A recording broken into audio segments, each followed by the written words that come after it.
The first edition of 7 Pillars of Wisdom by T.E. Lawrence, privately printed, the Cranwell or subscribers edition, published in 1926.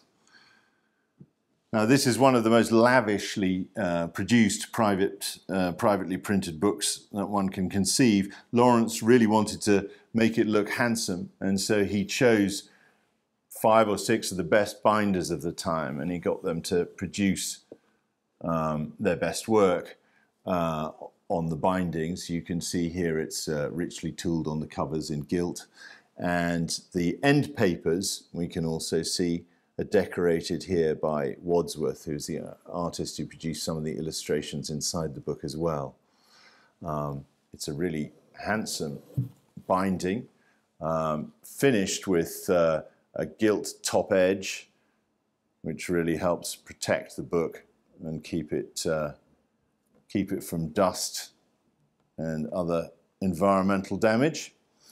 And the binder, I'm actually going to use a cushion for this. It's a heavy book, and it's better to look at it on a cushion. And you can see here, right at the top left-hand corner of the end paper, only quite small, just the little binder's fillet there.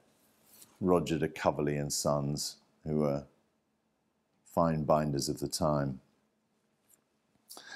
It really is a lavishly produced book. It's illustrated with portraits of the main actors. There is Faisal himself, as Lawrence familiarly referred to him, and there's also a frontispiece map showing the action, the Arab revolt, and the lands where Lawrence helped support them.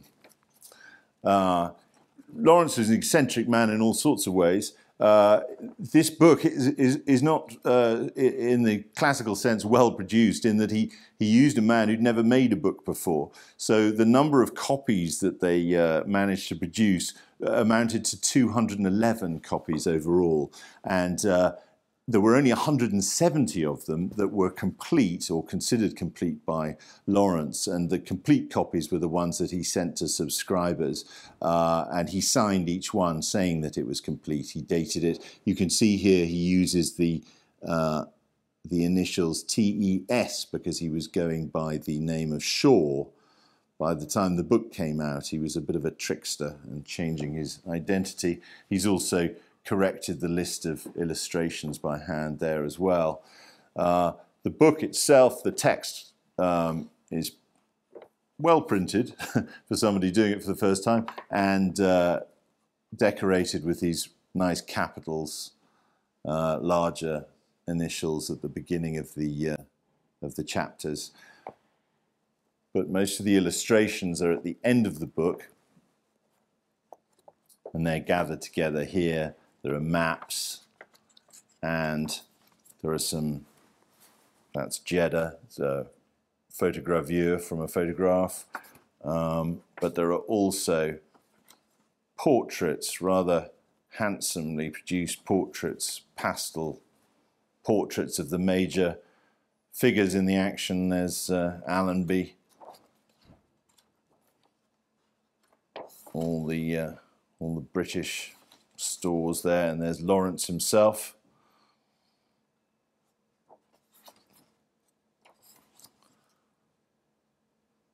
And all the characters described in the book. And of course, rather more romantically, there is Lawrence, the author, in his Arab headdress, Lawrence of Arabia.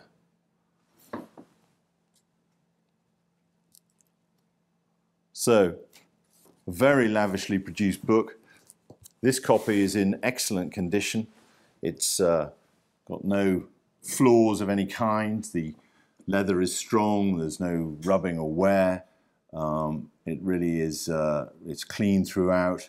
It's a very handsome copy of a very handsome book. There are a full description of this book on the Peter Harrington website, and where you can find contact details where you could call us and talk about this book or any of the other books on the website.